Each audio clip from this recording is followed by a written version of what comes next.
I've got a question. How long do you think we humans have? How long does the human race have? Ooh. Um, Oh, wow. I don't exactly know, but it might be soon. I have no clue. I hope I give me at least 50 more years. I think there's infinite amount of time. Infinite. It's infinite, yeah. I give us a million years. Being kind, I would say probably about 10 years. 10, 12 years. Thousands of years. 47 years, 3 months, 5 days. It's approximate. We're kind of like cockroaches on the planet. No matter how much damage we'll do, enough of us will survive to procreate and keep it going. Unless we can get to another planet, but then we're just going to fuck it up like we did Earth. Well, I think that we will be here for a long time, but we will change. We're going to turn back into apes.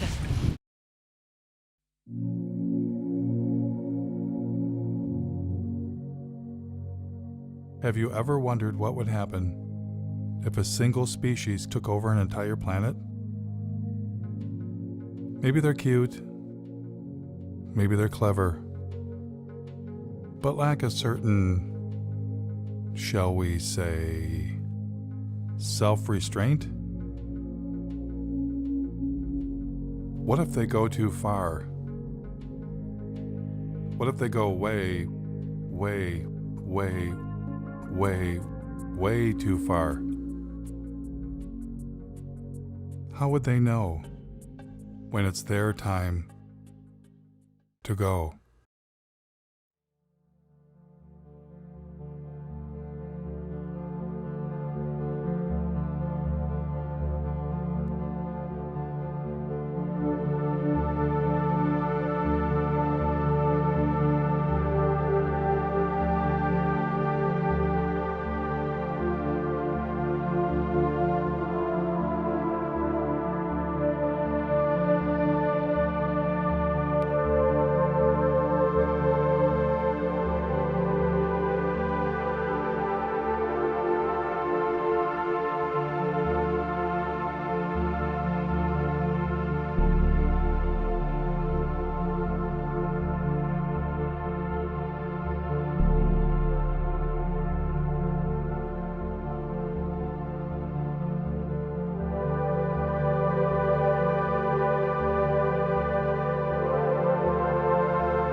Due to our release through factories and automobiles every year of more than 6 billion tons of carbon dioxide, our atmosphere seems to be getting warmer.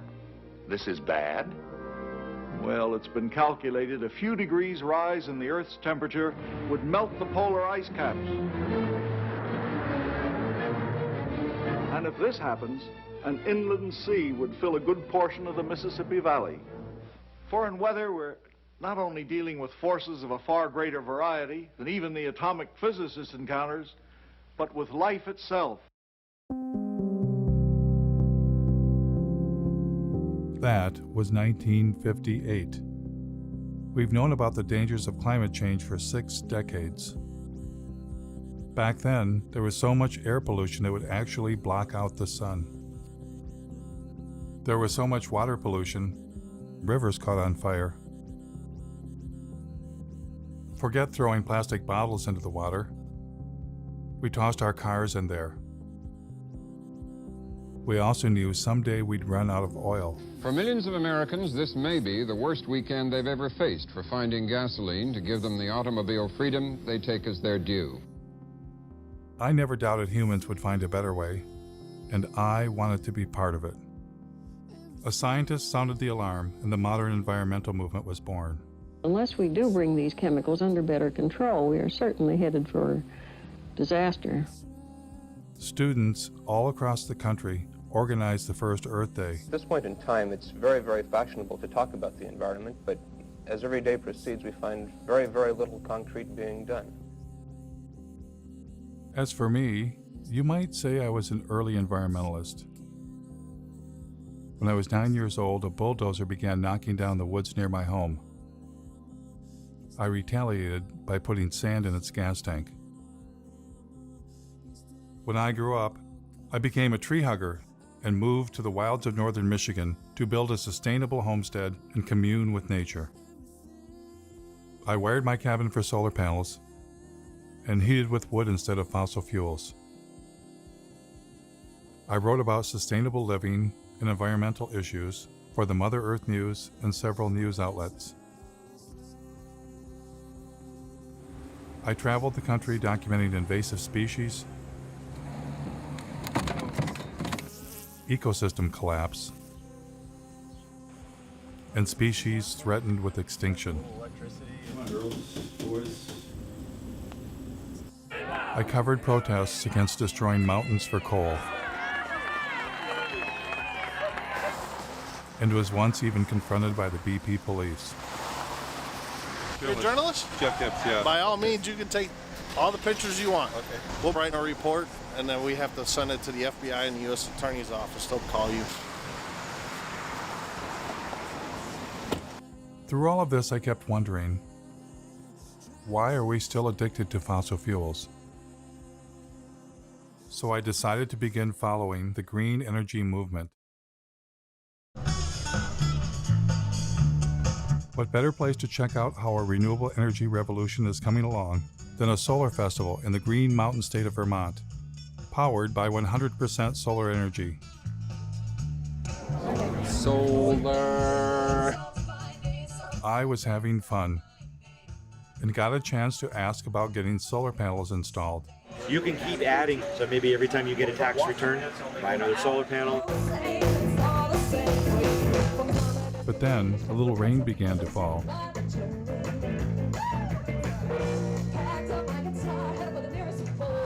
My cameraman noticed some commotion behind the stage. What'd you guys set up here? This is our biodiesel generators in case we lose the power. Oh, so the festivals run off solar energy primarily? Primarily.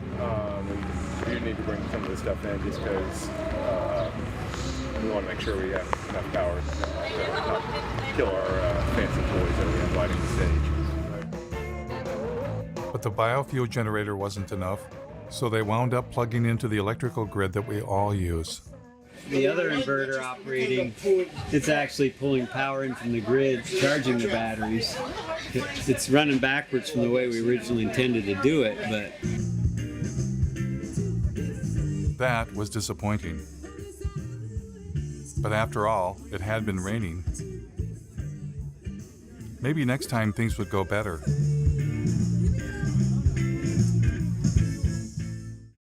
Luckily for us, hope was on the way.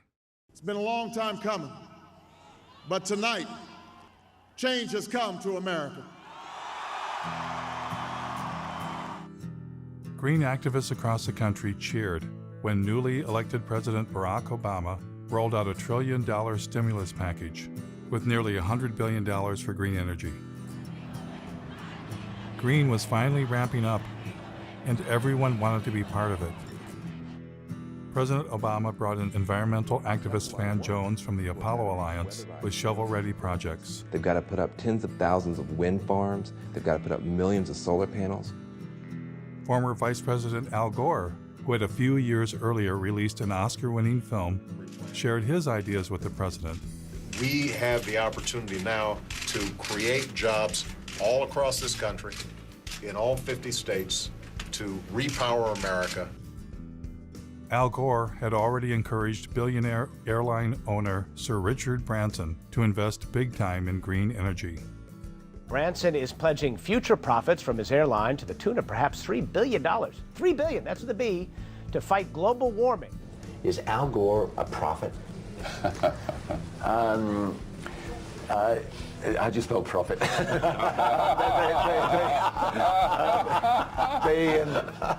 Investors came forward. Investor Vinod Khosla, known as the father of the clean tech revolution, has poured over $1 billion of his own money into some 50 energy startups. Major banks were eager to get involved. By 2020, we think renewables will require $395 billion on an annual basis. Robert F. Kennedy Jr. was both on the board of major environmental organizations and was leading a green energy investment group. We build wind farms, we build solar farms. Once you build our plant, it's free energy forever. The Sierra Club received $50 million from billionaire and former New York City Mayor Michael Bloomberg. Their mission, fight coal and promote clean energy. So with the mayor's gift, here's what will happen. We'll have a large and aggressive presence in 46 states. It's time for America to find a new energy path, one that takes us beyond coal. And then Bill McKibben, one of the nation's leading environmentalists and author of a breakthrough book called The End of Nature, formed an organization called 350.org with the mission of igniting a global climate movement. Can I show off my necktie for a minute? Because they made it for me yesterday. It's got that 350 on it because it's the most important number in the world.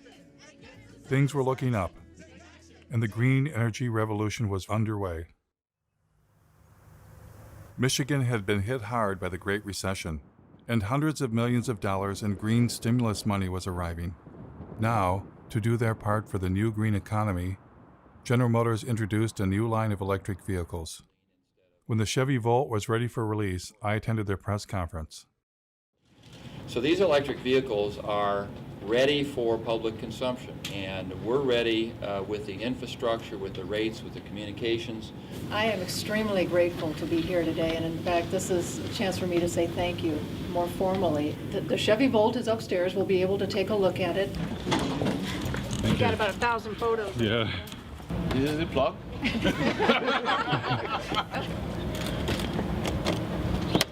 It's as simple as that.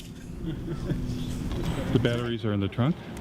No, the battery in this particular design is a T shape right down the center and across the back seat area.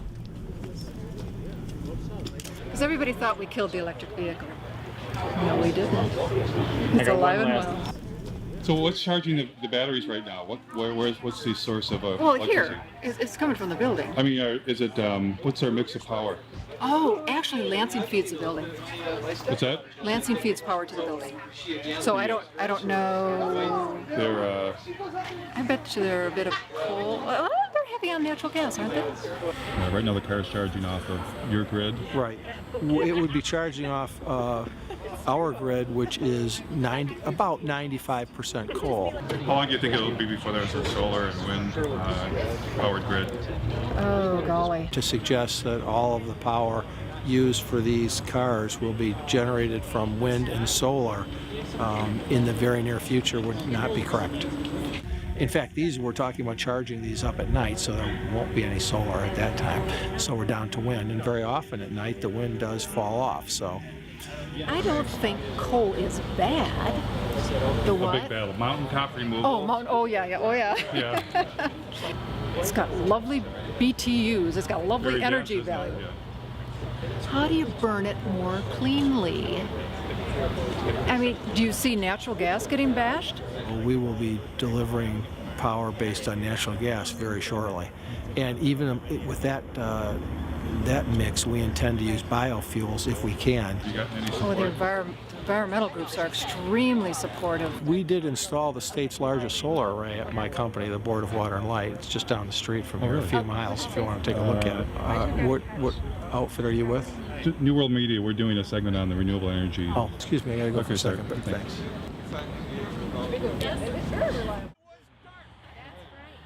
I decided to take him up on his offer to check out their football field-sized solar array right down the street.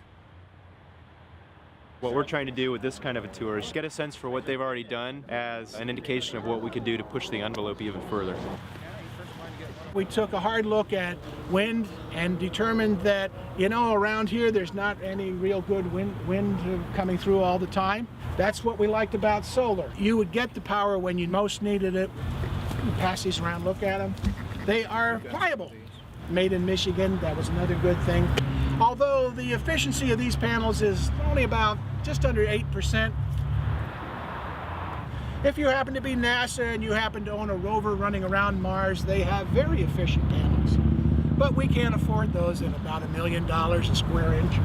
How many homes would this array provide electricity for? The standard answer that we tell everybody is we're providing enough to meet the peak requirements of 50 homes.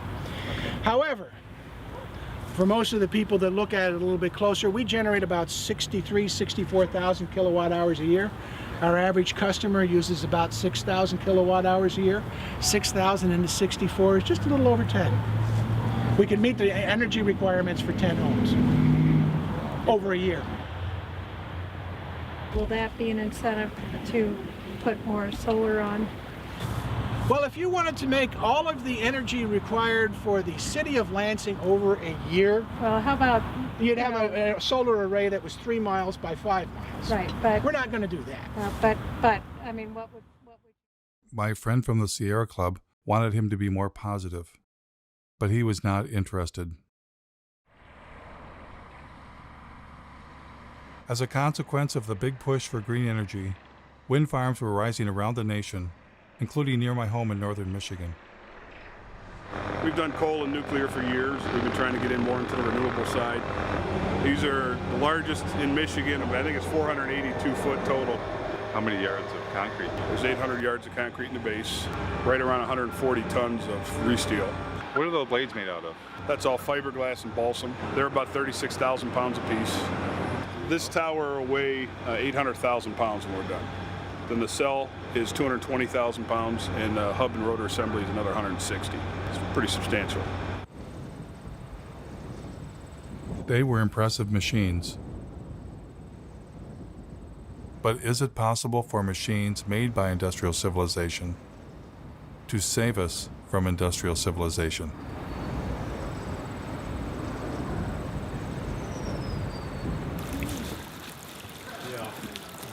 In environmental leader Bill McKibben's home state of Vermont, the Green Mountain State, a site was being cleared for the installation of wind turbines.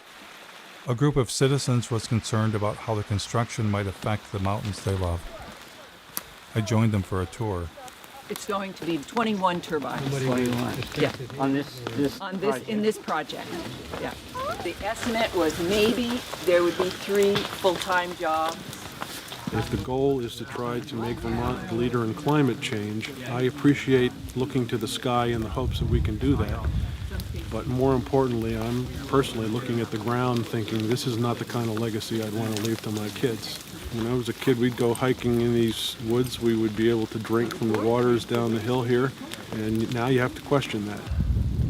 And how long are these towers supposed to last? 20-something years. 20. I know. It's just. Oh, wait a minute. You're kidding me. It's a nanosecond. 20 years. Oh, it's a nanosecond in the time of energy. Does anybody consider that this is mountaintop removal for wind instead of coal?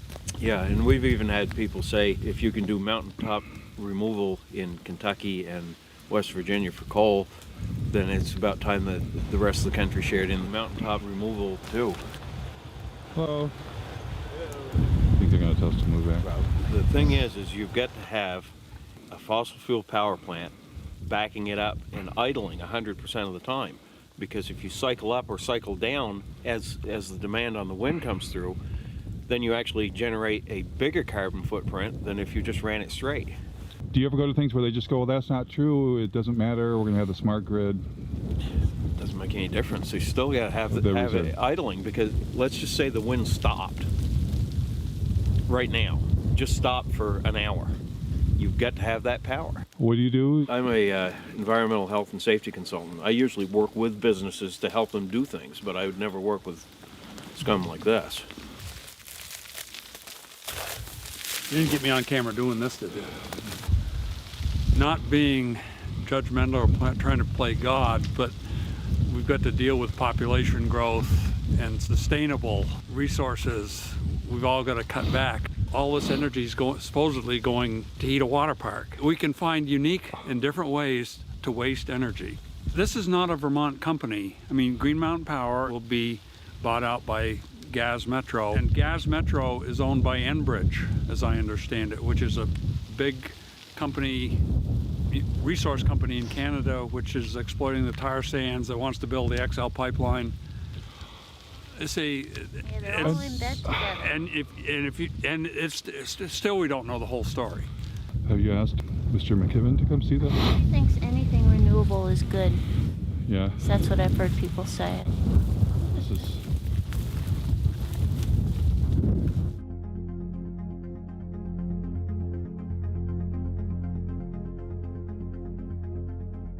I'm in a strange position. I'm against our addiction to fossil fuels and have long been a fan of green energy. But everywhere I encountered green energy, it wasn't what it seemed. This is like a perpetual energy battery. And where do you get the hydrogen from? The hydrogen, hydrogen is sourced from any hydrocarbon material. So you can get it from natural gas, you can get it from any petroleum or oil-based product material. I read about a zoo that was said to be powered by elephant manure. But it turned out the elephants didn't even produce enough manure to heat the elephant barn. That we don't even really make enough, and what we have elephant-wise, to even do that. We would need a lot more. More elephants. Yep, more elephants, more manure. Ethanol plants also seem to have a secret ingredient. This is the most productive farmland in the world, and we're not that far west of the biggest coal mines in the world as well. So bring the two together and get an ethanol plant. Great. So ethanol was reliant on two things: a giant fossil fuel-based industrial agricultural system to produce corn, and even more fossil fuels in the form of coal. All of this in the attempt to replace fossil fuels? It was enough to make my head explode. I was getting the uneasy feeling that green energy was not going to save us. And I wasn't the only one. I've counted something like 25 different alternative energy options. So surely among all of those, there are enough sources of energy to keep us living basically the way we are in perpetuity. That's not the reality. You know, we're getting, in some cases, no energy from these potential options. Richard York of the University of Oregon published a study in the journal Nature in which he posed the question, do non-fossil energy sources actually replace fossil fuels? Well, we implicitly assume often the substitute pushes out the thing you want it to substitute for. What you find is nations that add non-fossil energy sources do not seem to see a particular suppression of fossil fuels. That's pretty mind-blowing. We've got billions of dollars being spent, and green energy is not even replacing fossil fuels? They don't even know that that's a question, yes. The story that we're in right now is, okay, we're in ecological hot water, but there are technological fixes. And if we're just creative enough, if we're just ingenious enough, and if we just work hard enough, we will triumph. Seeking technological fixes one after another is simply going to lead us to another level of catastrophe sooner rather than later. We want to believe that these things are going to be available for us. So if we get a little worried and somebody comes up with a new thingy and promises that, you know, this will do it for us, we want to believe.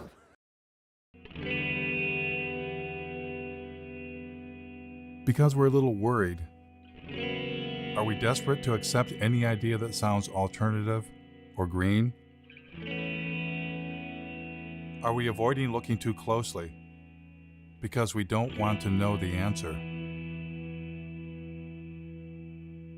Ozzie Zenner, a visiting scholar at UC Berkeley and Northwestern University, was asking some of the same questions. I mean, I thought that solar and wind were probably very good solutions. I mean, it wasn't really even that long ago. One of the most dangerous things right now is the illusion that alternative technologies like wind and solar are somehow different from fossil fuels. Well, I hear a lot of times that solar cells are made out of sand. Have you ever thought about solar panels? The main ingredient that makes them work is silicon or sand. This is the raw material chips are made of, sand. They don't use sand at all. So they use, I'll show you what so this is one of the ingredients. It's actually mined quartz.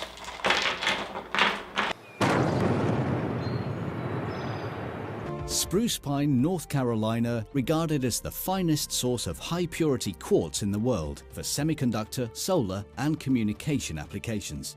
But you can't use sand because sand has too many impurities. So you start with a very high-quality quartz and a very high-quality coal. And then you put those two together into an arc furnace and you melt them.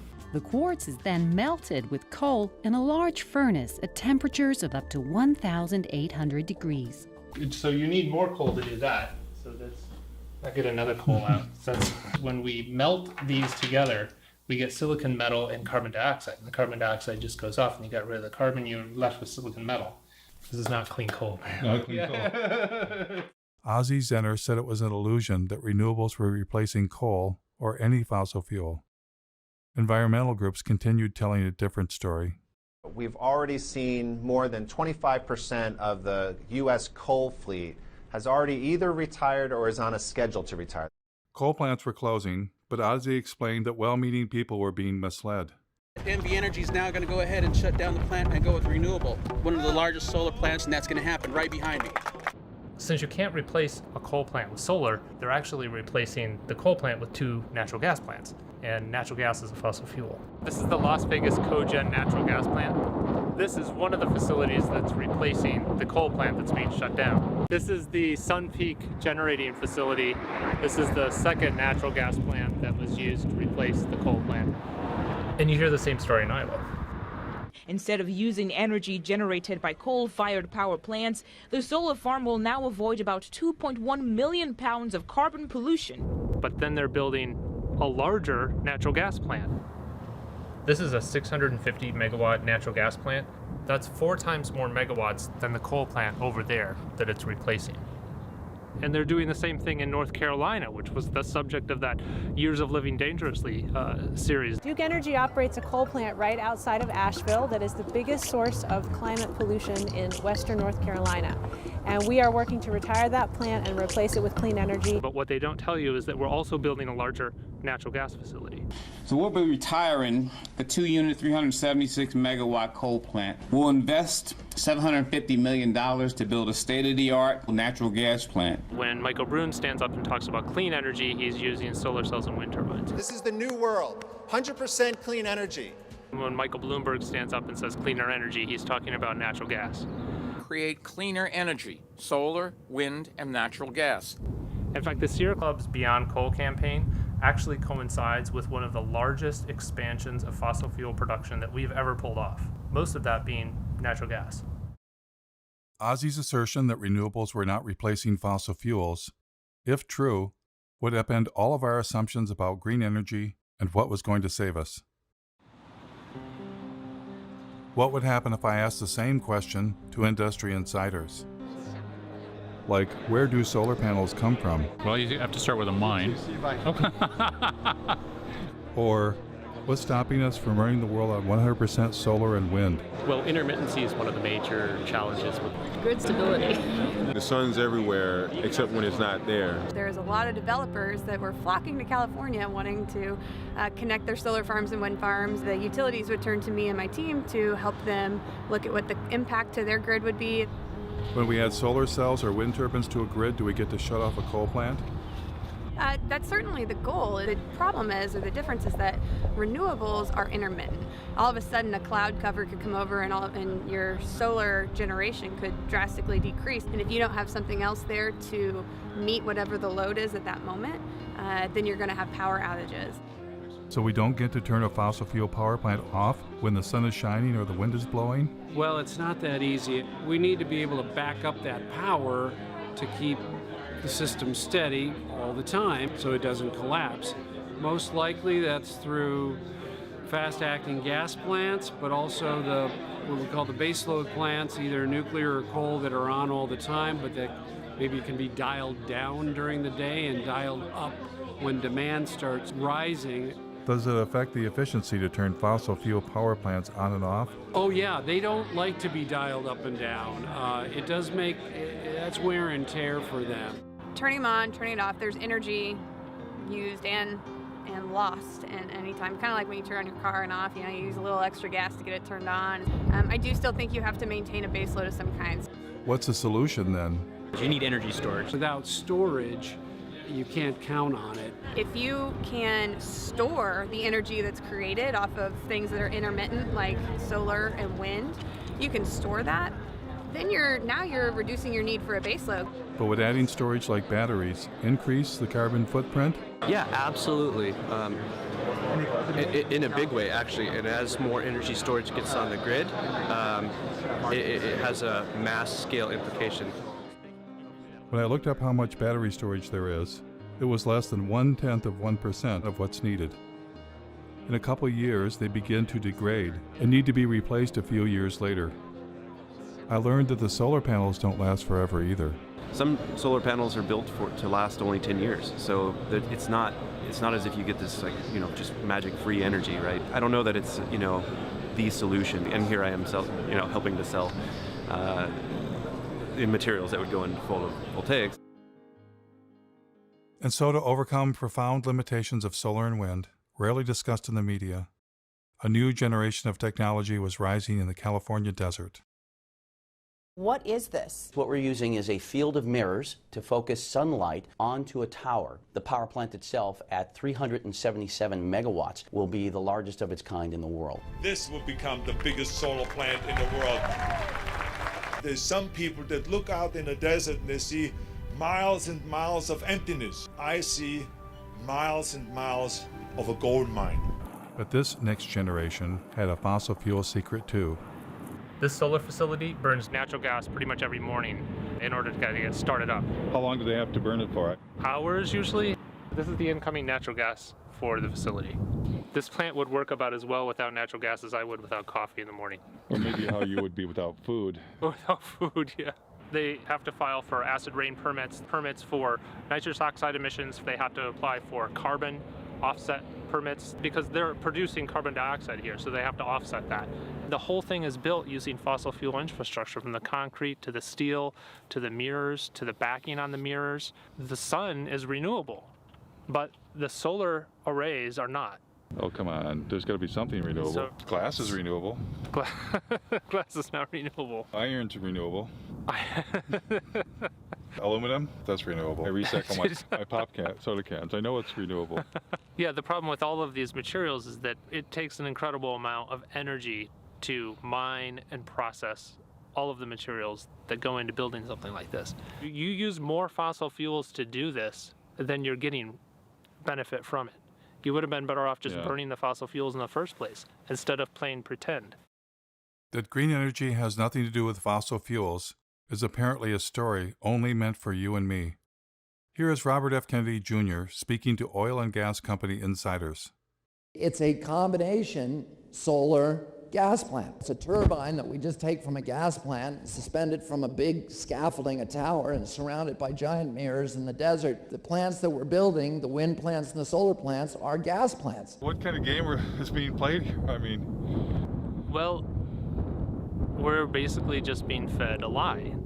For instance, you'll hear about Germany running on wind and solar. 35% right now. 50% of their power. There were days this past summer when the Germans were generating 80% of their power from the sun. But Germany is still Europe's largest consumer of coal. Aber wenn in dieser Region die meiste Kohle gefördert wird, dann ist ja auch hier der größte CO2-Ausstoß.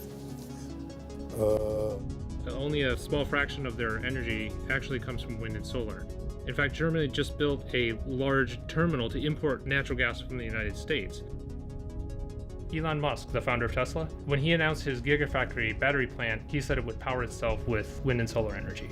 Through a combination of geothermal, wind, and solar, it will produce all the energy that it needs. But in fact, it has lines connecting it to the same electrical grid that we're all connected to.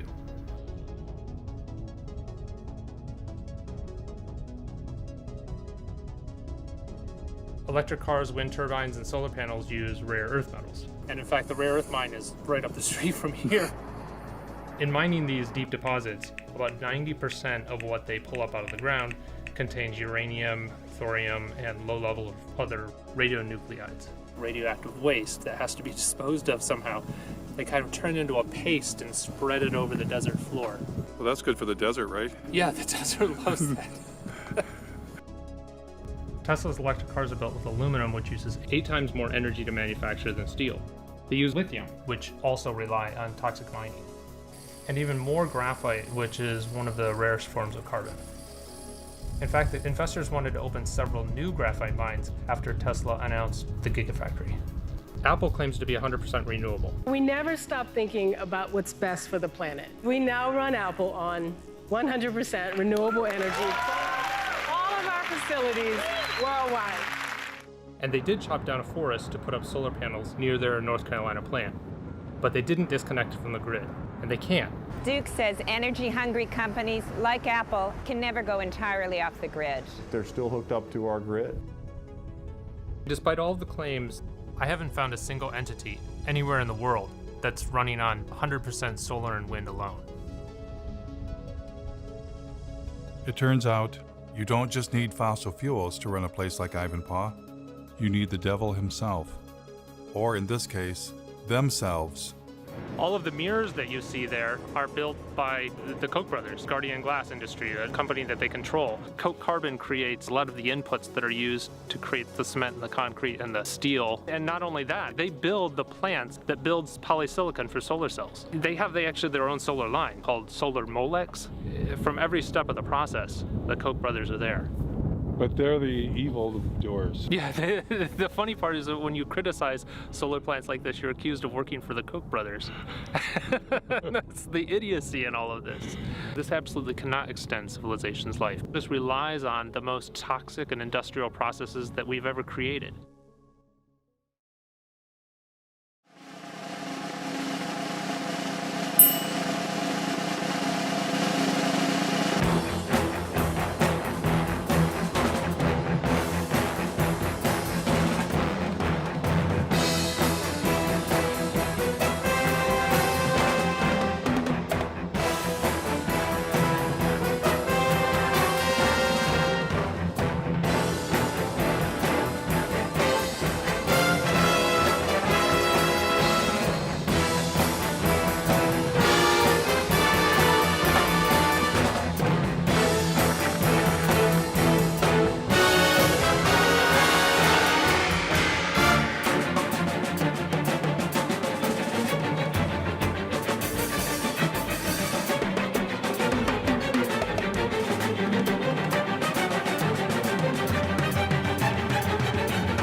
The beauty of a solar facility, and particularly this technology, is that it is so environmentally benign.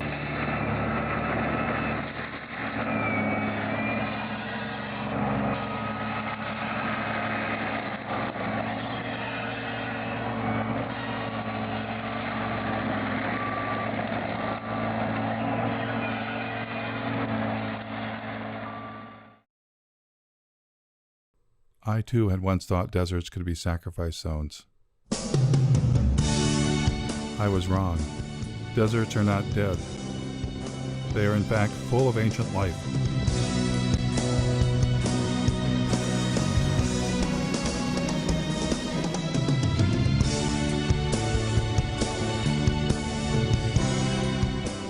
In the desert, the Joshua tree stands, waiting for the giant ground sloths and the mammoths that shall never return. The Joshua tree depended on the giant mammals to reach up high and eat their seeds, and thus disperse the Joshua tree. But now, stranded in time and space, the Joshua tree awaits a new fate, to be sacrificed in the name of progress. Joshua trees are torn down to make way for solar projects.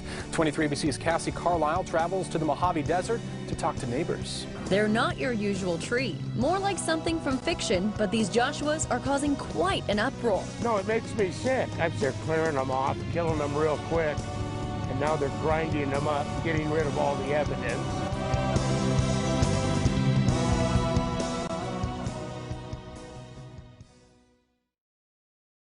Not far from Ivanpah Solar, Daggett, California was home to several generations of solar arrays, including some of the first on the planet.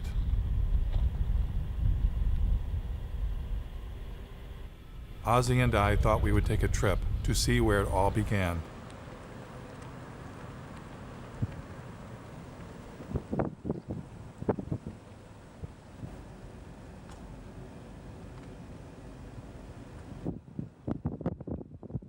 This is one of the sunniest places in the planet, really. This the center of the solar industry. And they've been building and dismantling and building arrays here for about 40 years. Then we happened to run into the mayor of Daggett. I know the solar plants out there. My husband, back in, I'd say 83, 84, they worked out there building that solar plant out there. Yeah, the SEGs. And everybody here worked. How is that held up? Is it the job still here? No, jobs went bye-bye. They have their normal people that run the plant operators and stuff like that, the big wigs, you know, they have that. Where that energy's going, I don't know. Were you originally optimistic that solar would bring more jobs in the development with people? We really did. A lot of things come into this town, they come and go. They go really fast. Did you see this? Then Ozzy and I discovered that the giant solar arrays had been razed to the ground. Oh my God. I mean, this was huge. It suddenly dawned on me what we were looking at. A solar dead zone. Look at the blowing sand. Yeah, there's sand everywhere. There's sand dunes forming around this area. Wow.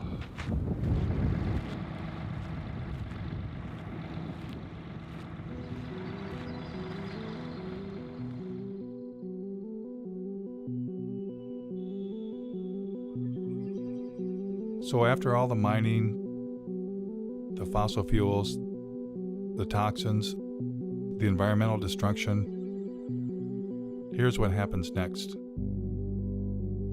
Only a few years after it was built, things at Ivanpah began to fall apart. Broken mirrors littered the desert. Yes, these giant solar and wind technology installations may last only a few decades, then tear it down and start all over again. If there's enough planet left.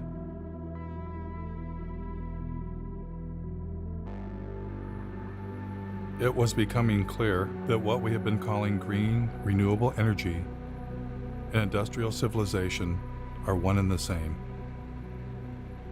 Desperate measures not to save the planet, but to save our way of life. Desperate measures, rather than face the reality, humans are experiencing the planet's limits all at once. Every different perspective I look at and imagine, well, we could do more of this or go to a larger area or use more of that. Well, it turns out there isn't more. I looked at marine production and fish production and found that peaked 20 years ago. More and more of what we eat is from fish farming. The current acres of actively farmed land, that is peaked also. The rivers are already being irrigated to about the limits of what they can sustain. The Colorado River doesn't get to the ocean anymore. Well, then you start looking at groundwater, the southern Great Plains, and I think they can almost predict when they will run out of groundwater, and it's in a decade or two. A human vulnerability at the global scale, that any one of them we could maybe compartmentalize, but we're seeing them propagating across topic after topic of society and the Earth system. And I don't think the people in charge are near nervous enough.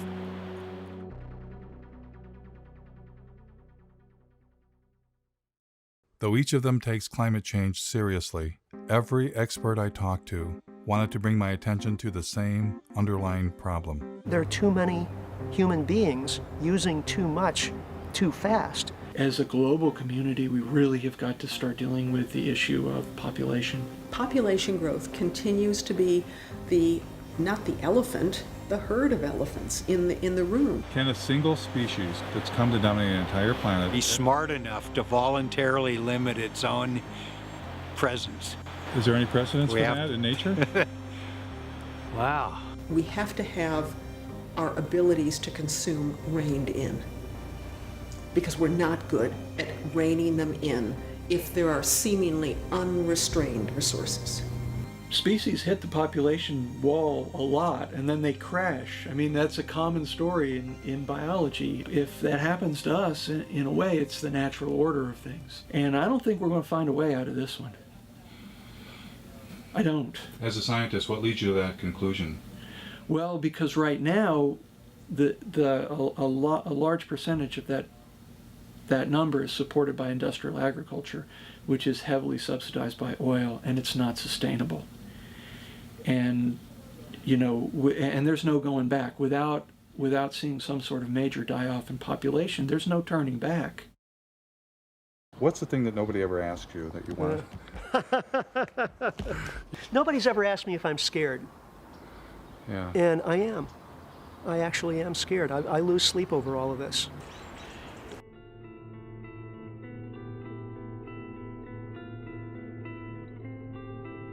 It took modern humans tens of thousands of years to reach a population of 700 million.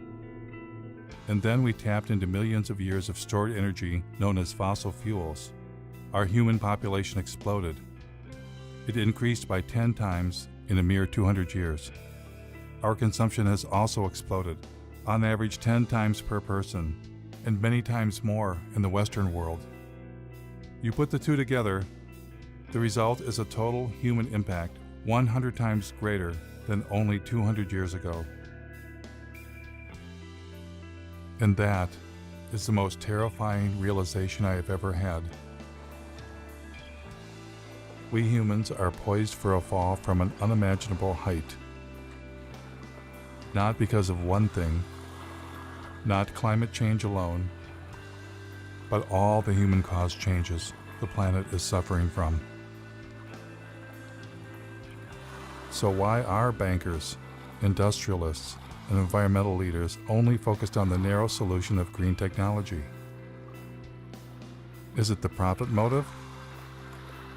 And why, for most of my life, have I fallen for the illusion green energy would save us?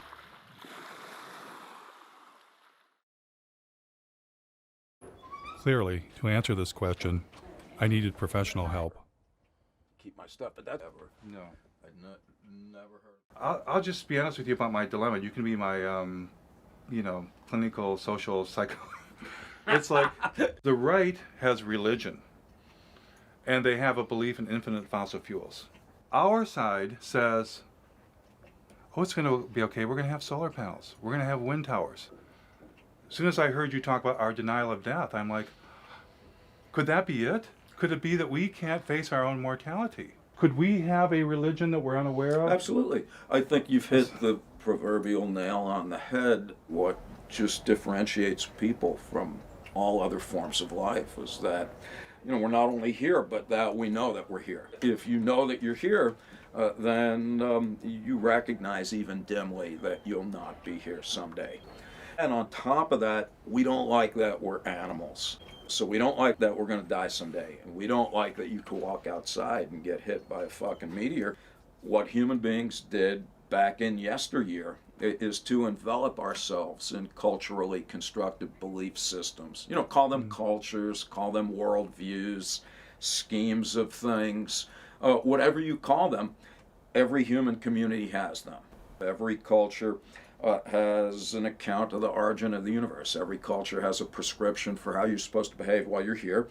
And every culture offers its denizens hope of immortality, either literally or symbolically. Then the question is, well, what happens when you bump into people who don't share those beliefs? Whether you know it or not, whether you like it or not, that's undermining the confidence with which you subscribe to your own views and exposing you to the very anxiety that those beliefs were constructed to eradicate in the first place. If we're to make progress, whatever that word means, or even to persist as a form of life, we're going to need to radically overhaul our basic conception of who and what we are and what it is that we value. Because the people that you referred to earlier, both on the left and the right, that think we're going to be able to discover more oil or solar panel ourselves into the future, where life will look pretty much like it does now, only cleaner and better. Either with more oil or greener Correct. or both. I think that's just frankly delusional. What I'm hearing is that if I haven't come to grips with my own anxiety about death and life and presented with a reminder of that, I'm highly likely to make some tragic decisions for the community. Yes. The only solution in principle is, as Albert Camus put it, he said, there's only one liberty: to come to terms with death. Thereafter, anything is possible. I find that downright inspiring. As for our environmental leaders who dwelled in comfortable illusions, how tragic of decisions were they capable of making? I was about to find out.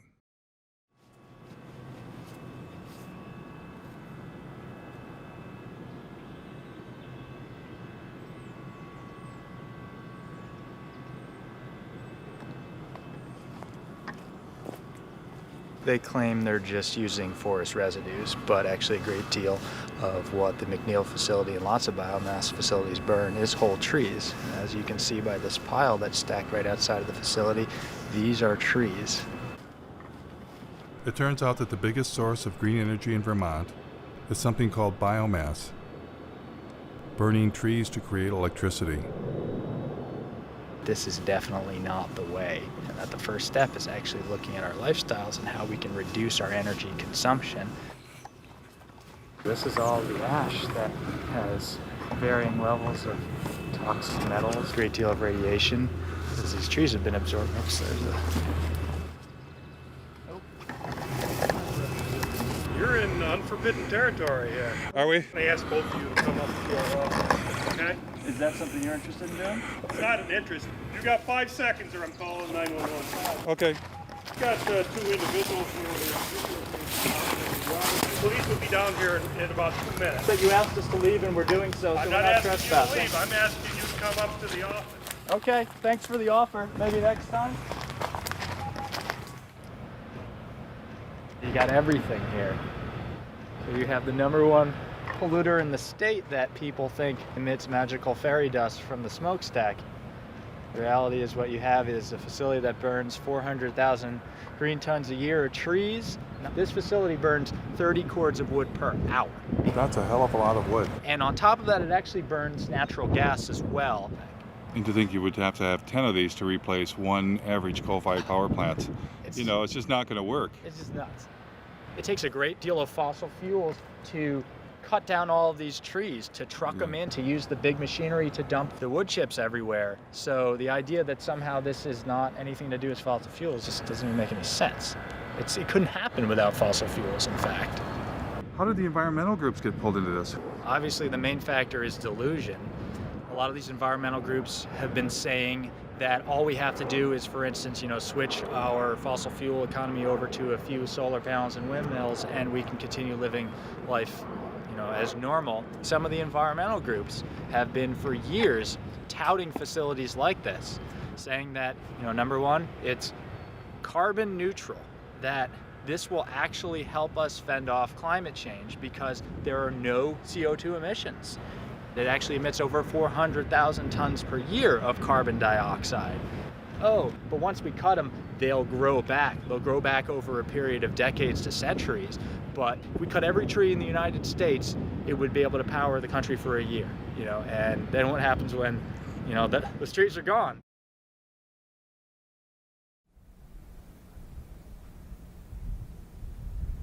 I discovered biomass plants were not even always biomass plants. This is actually a solid waste incinerator that's posing as a biomass plant. The impact on this community is severe. The plant is right next to a Head Start school for preschool kids. There is Green Hill Manor, and that's an assisted living senior residence. And there's also a Catholic elementary school right next door. How do you know they're polluting? Can you see it We ever? can see it. The snow at the elementary school and at the preschool is covered with black, some kind of black soot. We just had it analyzed, and it came back as mostly tire chips. They have to add tire-derived fuel to raise the temperature of the fire, because anybody who's tried to burn green wood or wet wood knows that it doesn't burn very well. But this biomass plant had yet another surprise. They admit that they burn 20.1 tons per hour of creosote-treated railroad ties. Besides that, they are allowed to burn 500 pounds per hour of PCP-treated railroad ties. These are shipped in from Canada. It's not green, it's not renewable, it's not carbon neutral, it's not anything that they claim it to be. Yet, they got $11.5 million grant because it was classified as renewable. The plant owner told us that they were having trouble getting enough wood chips. And he even asked us if we had any scrap wood where we lived, would we call the plant and let them know so they could come up and pick it up. We're not talking about some old industrial site. We're next to one of the most beautiful places in the world. We are next to Lake Superior. This is Keweenaw Bay. This is actually Lance Bay. It's part of Keweenaw Bay. It's Lake Superior, our lake. So it's a very sacred place to many people.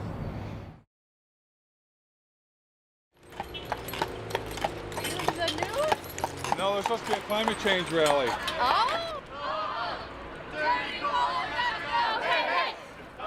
Michigan State University students, inspired by 350.org, were holding a rally for the clean energy future they'd been promised.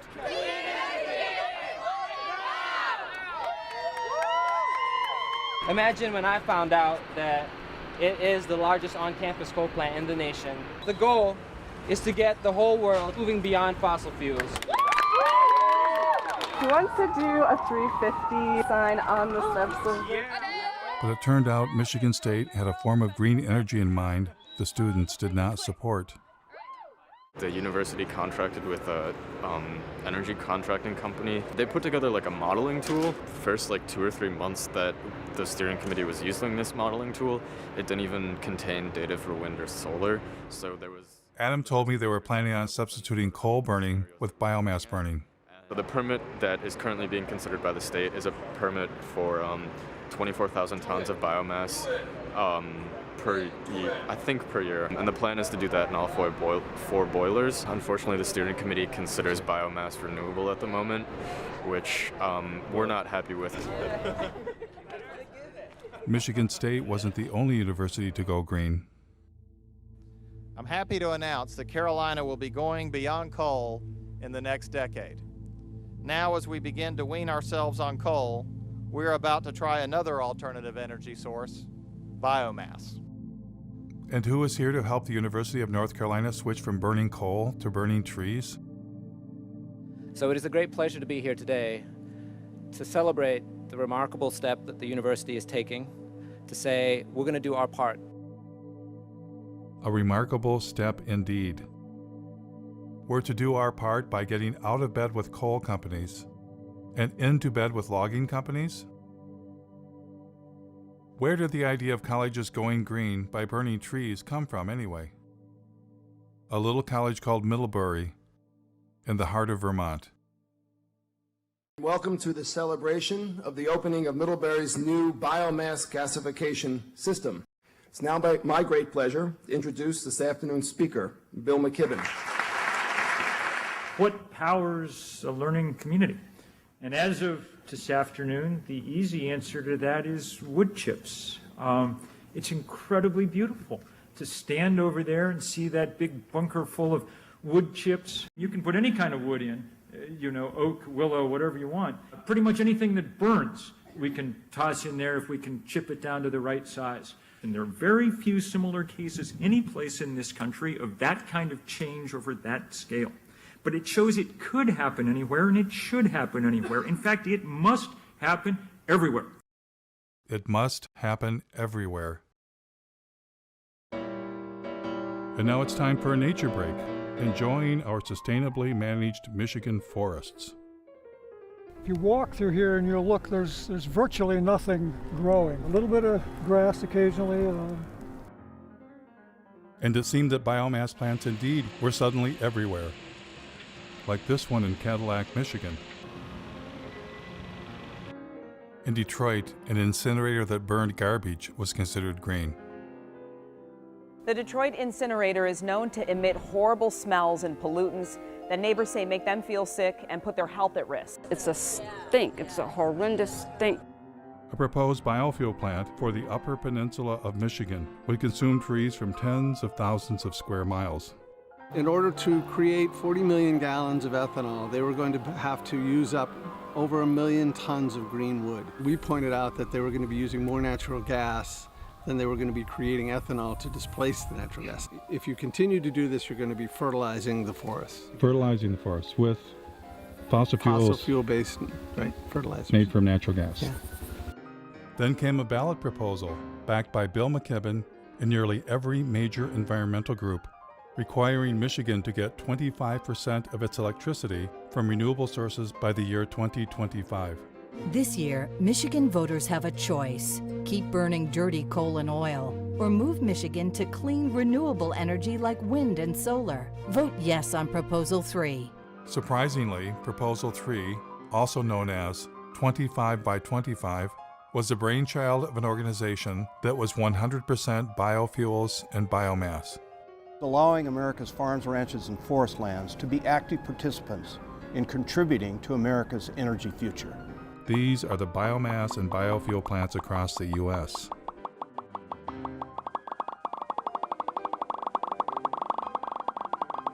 How did this happen?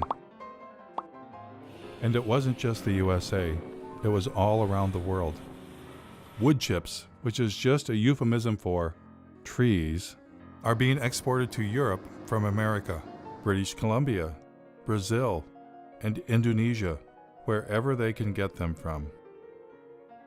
Biomass, especially when you add in biofuels, is by far the largest portion of green energy around the world, even in Germany, source of the solar miracle. But maybe I was missing something. Maybe I had it all wrong. I decided to ask people protesting fossil fuels how they felt about biomass and biofuels as green energy. Would you say we don't need to do biofuels, food, and forests for energy? No, definitely not. Of course not. Of course not. Burning biomass, any kind of combustion is something we just need to move away from. The more trees we have, the better. A lot of that didn't grow overnight. If we cut it down, we don't know the impact of that. You're here as an oak tree, fight a chainsaw, that wouldn't be saving the planet. No, it's a painful way to go. I can tell you that right now. It'd take you a while to regrow. Oh yeah. It wouldn't be me, it would be like an offspring, you know? With so many people doing it on such a massive scale, all of a sudden at once, like, that's pretty serious. No, I think we should not be burning trees. No. Why would we cut down trees? We shouldn't replace one terrible way of getting energy with another terrible way of getting energy. Because it's one thing. Clearly, most citizens are opposed to biomass and biofuels. But what about environmental leaders? At times, they have promoted biomass, but other times, they sound like they are against biomass. Like this Sierra Club policy, we are deeply concerned about the implications of wood to energy for native forests. Or this statement signed on by 75 environmental groups, burning forests for energy will destroy one of our best defenses against climate change. But then again, their language leaves loopholes that enable biomass. The NRDC says you must use the right types of biomass. The Dogwood Alliance says maybe small biomass plants are okay. And the Sierra Club flat out states biomass can be sustainable. Which side are they really on? I thought for sure with the camera rolling, environmental leaders would speak for the trees.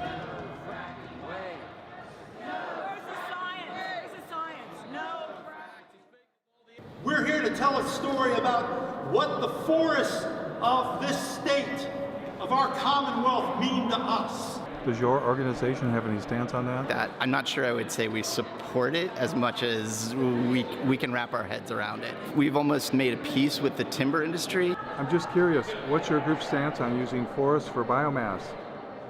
Biomass is renewable, biomass is sustainable. And I'm with Clean Water Action. We don't really have a stand on it. If the director of the Sierra Club was here, she'd be able to talk your ear off about it. I'm the director for the Sierra Club in Pennsylvania. Does the Sierra Club support or not support biomass? I'm not totally prepared to talk about our policy on biomass today. Our position is somewhat nuanced, so I just want to be, careful not to. So you're with 350? I am. Does 350 have a position on biomass? Because I'm kind of actually... I can't really speak for 350. Do you personally have an opinion about whether we should be burning trees for green energy? No, I don't have an opinion on that. I like a fire. One of my biggest concerns as an environmentalist is that we're starting to burn trees. So there are tree burning power plants. Are you aware of the problems with biomass or biofuels? Yeah, I'm not as aware of that as I could be or I should be. Jeff Gibbs, working on a documentary in Michigan, where I live, where I'm from. There's large plants that burn trees for energy, and pretty much whole trees chipped up. Do you have a thought about whether that should be part of green energy or not? Well, the great thing about green energy is you don't have to pick a favorite. Jeff Gibbs. Oh, hello. My biggest concern is that in Germany, for instance, they're moving towards solar and wind, but 60% of their actual energy is coming from biomass. 60% of what's considered renewable energy. Burning trees for energy? I don't know the details out of Germany. What Germany's really doing is a lot of sun and wind, and that's really powerful to see. I'd like to see us come out against any burning of trees for clean energy. Would you? Although I confess I stoke my wood stove almost every night of the winter, so I'm not the right person. But designating green energy for power plants. Yeah, I don't know. It's not what today's about. We're on the. But if we're burning trees instead of fossil fuels. From Taiwan. Oh, good. And we're wondering that what role do you want to play in this market? I think the biomass question is a non-starter.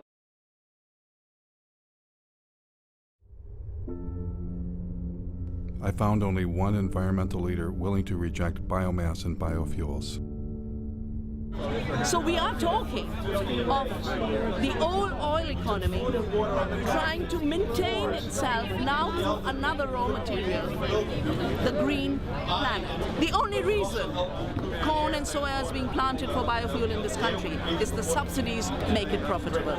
I think the big crisis of our times is our minds have been manipulated to give power to illusions. We shifted to measuring growth, not in terms of how life is enriched, but in terms of how life is destroyed. Her honesty was refreshing. But as for the rest of them, I wondered, what are they hiding? And why are they hiding it? Is it their ignorance? Or is it something else? What if they themselves had become misguided? What if they've made some kind of deal they shouldn't have made and are leading us all off the cliff?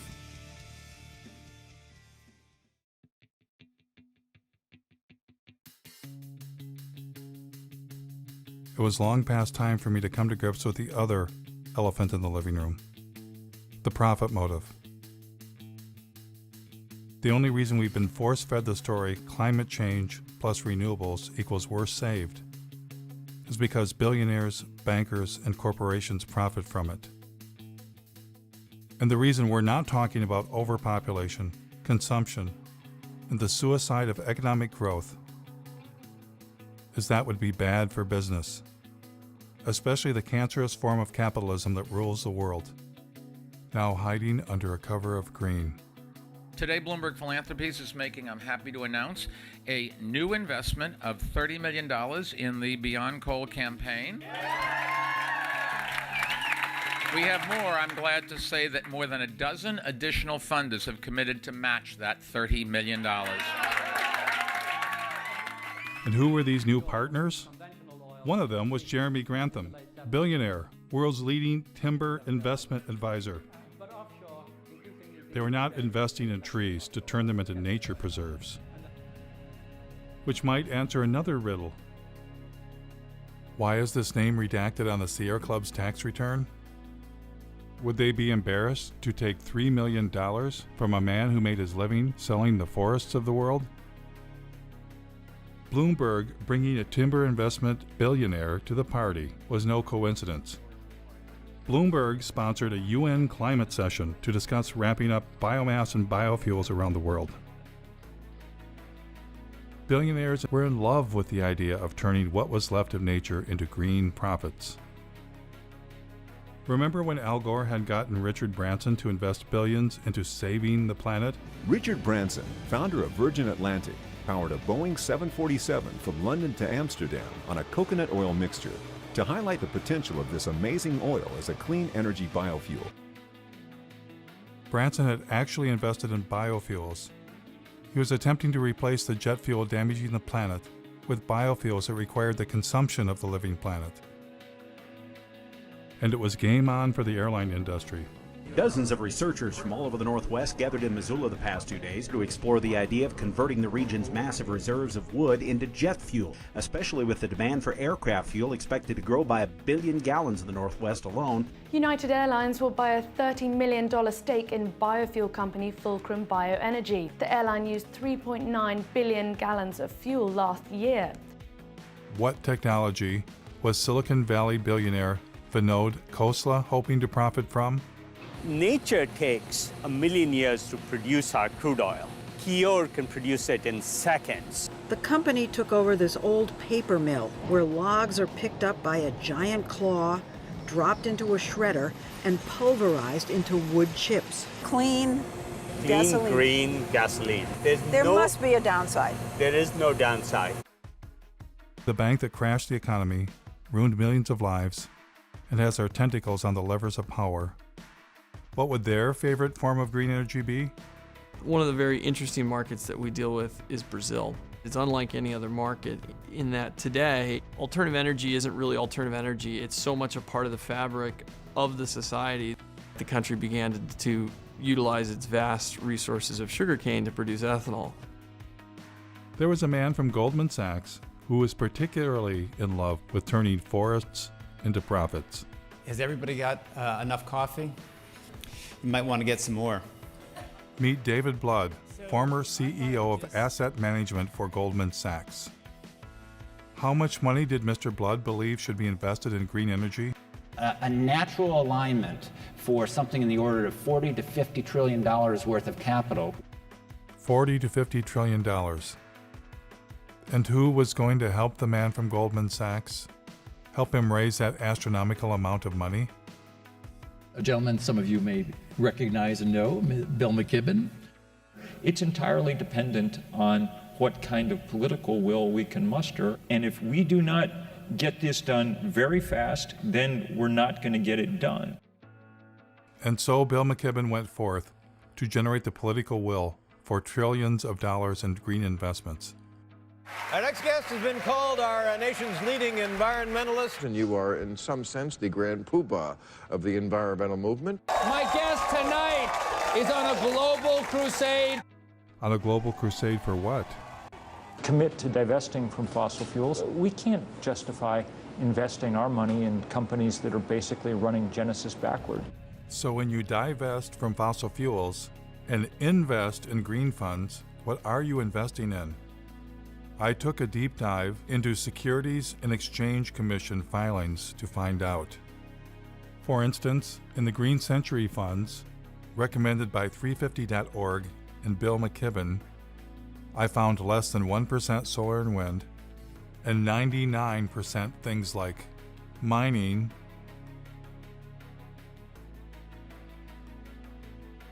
oil and gas infrastructure companies, including a tar sands exploiter, McDonald's, one of the companies driving meat consumption across the planet, Archer Daniels Midland, one of the world's largest producers of biofuel, Coca-Cola, the largest creator of plastic pollution on Earth, logging and paper companies, including one that brags about biomass burning,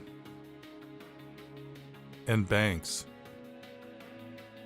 Lots of banks, including BlackRock, the largest financer of deforestation on Earth.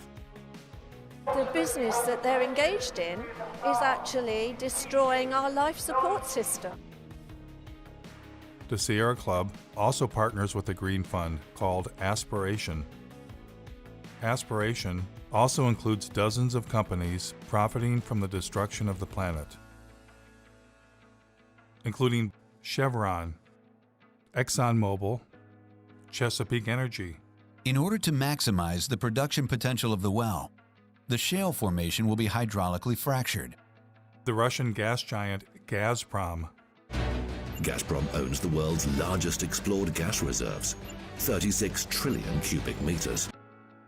And in perhaps the most bizarre twist of all, the Sierra Club's Green Fund's biggest holding is Enviva, the world's largest consumer of forests, to be incinerated in green energy biomass plants.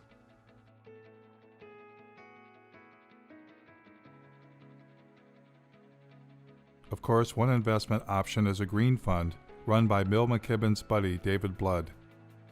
And who was the chairman of this fund? Someone familiar. Use capitalism that gives incentives for people to do their best. Al Gore and David Blood partnered to form a company called Blood and Gore. No, scratch that. Generation Investment Management. And within this fund, Blood and Gore designated a special investment category, targeting $650 million of biomass and biofuels. Funny thing was, they partnered before Al Gore's film came out. Was that movie just about climate change? Or something else? On one side, we have gold bars. Don't they look good? I'd just like to have some of those gold bars. On the other side of the scales, the entire planet. If we do the right thing, then we're going to create a lot of wealth. And when it came time for Al Gore to choose between the entire planet and getting him some of them gold bars, what choice did he make? Here is Al Gore earning his keep by pretending to care about the rainforest while lobbying Congress on behalf of the sugarcane ethanol industry. Any comment on the Brazilian effort here with the issue of the possibility of expanding into that Amazon River basin with further deforestation to produce more ethanol out of sugarcane is a worry, and apparently you're not as concerned about that. No, I am. I simply forgot. What's been going on there is really very troubling.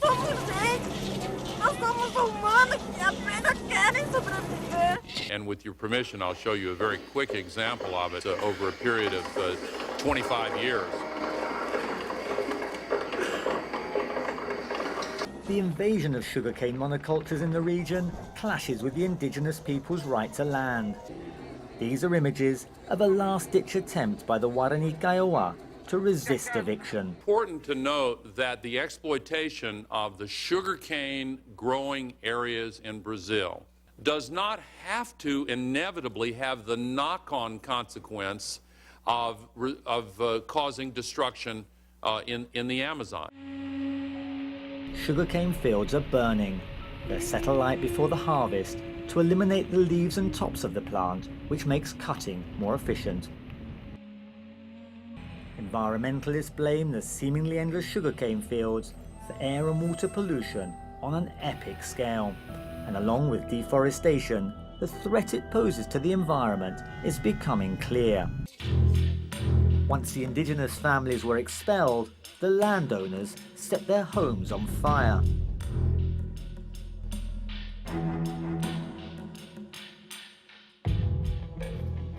Is there anything too terrible to qualify as green energy? Thank you very much, Secretary Mavis and the US Navy for once again inviting me to speak with you today. The Navy's work to help launch this new fuels industry is invaluable. The U.S. Navy has a special message this year. It is time to turn green. Joining the vessels is what the U.S. Navy calls its Great Green Fleet of warships powered by fuel from renewable sources like algae, grass, and animal fat. Animal fat.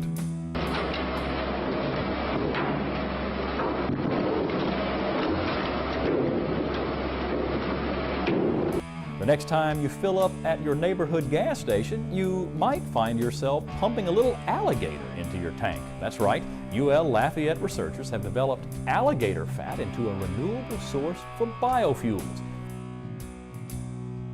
And once we run through the animals, what's next? GE, who brings you nuclear energy and wind turbines, is ready with a plan. I believe that liquid fuels, chemicals are eventually going to have to be made from sustainable raw materials. We believe that seaweed is one of the most attractive opportunities.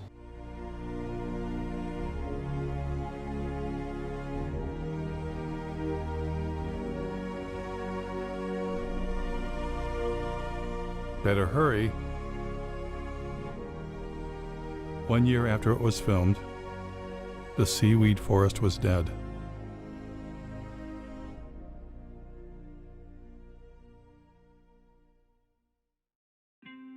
You might ask yourself, how could men destroy what remains of nature to enrich themselves? Well, that's why they're billionaires, and you're not. The takeover of the environmental movement by capitalism is now complete. Environmentalists are no longer resisting those with the profit motive, but collaborating with them. The Nature Conservancy is now the Logging Conservancy. We will capture the most important pieces biologically, and there will be another large block sold to timber investment groups. The Union of Concerned Scientists has become the Union of Concerned Salesmen, having taken millions not for science, but to create markets for electric cars. The Sierra Club sells electric cars and solar panels right from their website. The best thing about Sungevity is that they make it easy for you. All that you have to do is to say yes. The New York Times partners with ExxonMobil to bring you the good news about biofuels. Algae-derived fuel could help us meet growing demand. Treehugger.com, which claims to be the largest single source of environmental news, was founded and funded by Georgia Pacific, a logging company. In fact, they are neighbors. Georgia Pacific is owned by our friends the Koch brothers, who are likely the largest recipient of green energy biomass subsidies in the United States. Yes, the merger of environmentalism and capitalism is now complete. But maybe it's always been complete. How is 350.org funded? Well, not very well. Who are your funders? Sure. To the degree that we have any money at all, it's come from a few foundations in Europe which ones? and the U.S. Let's see. I'm trying to think who the biggest funders are. There's a foundation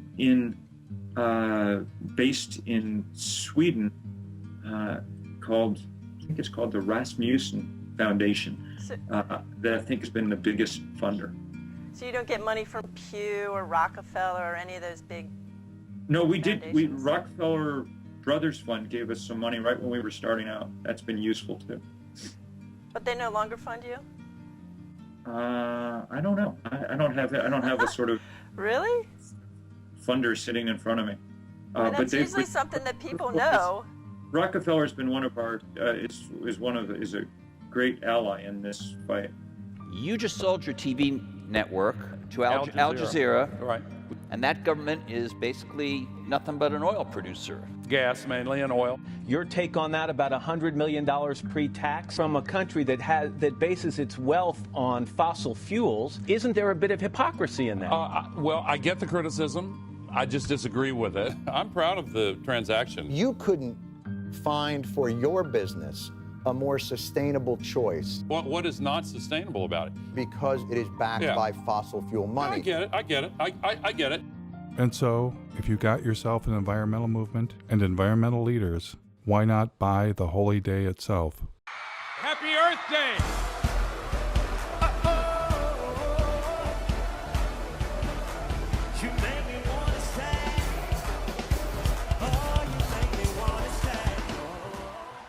Now we are facing the greatest sets of issues that we've seen in my lifetime.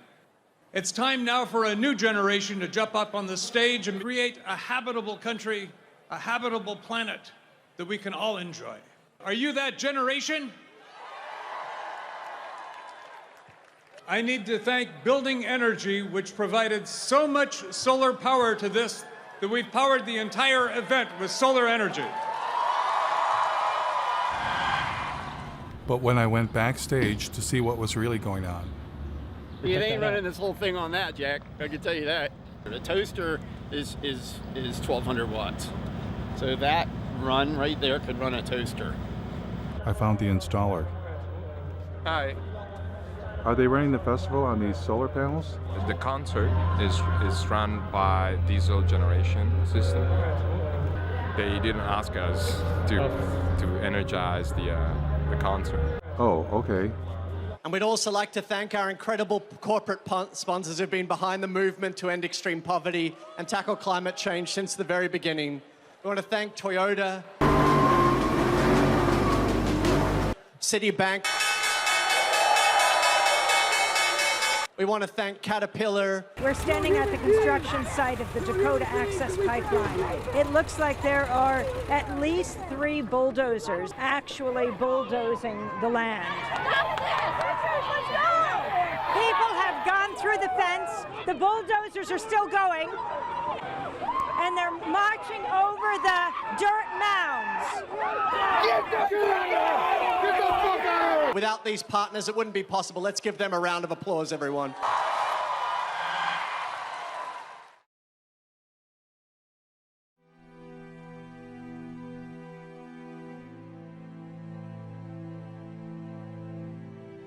Now, I know this all might seem overwhelming.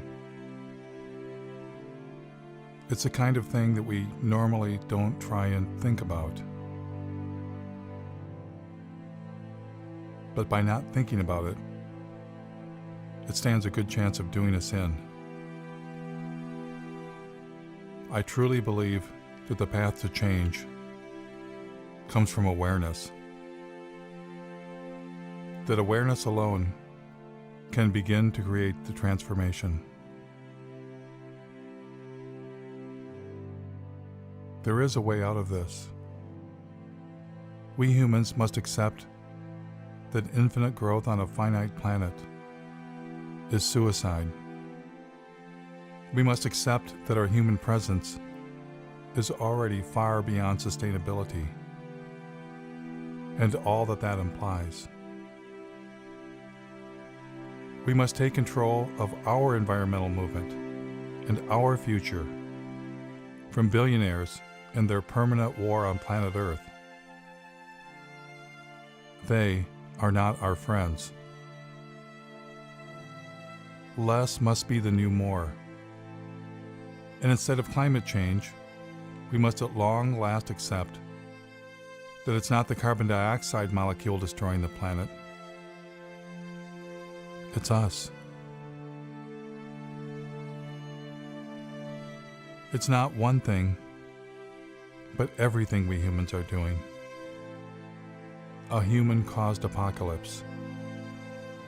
If we get ourselves under control, all things are possible. And if we don't,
Yeah.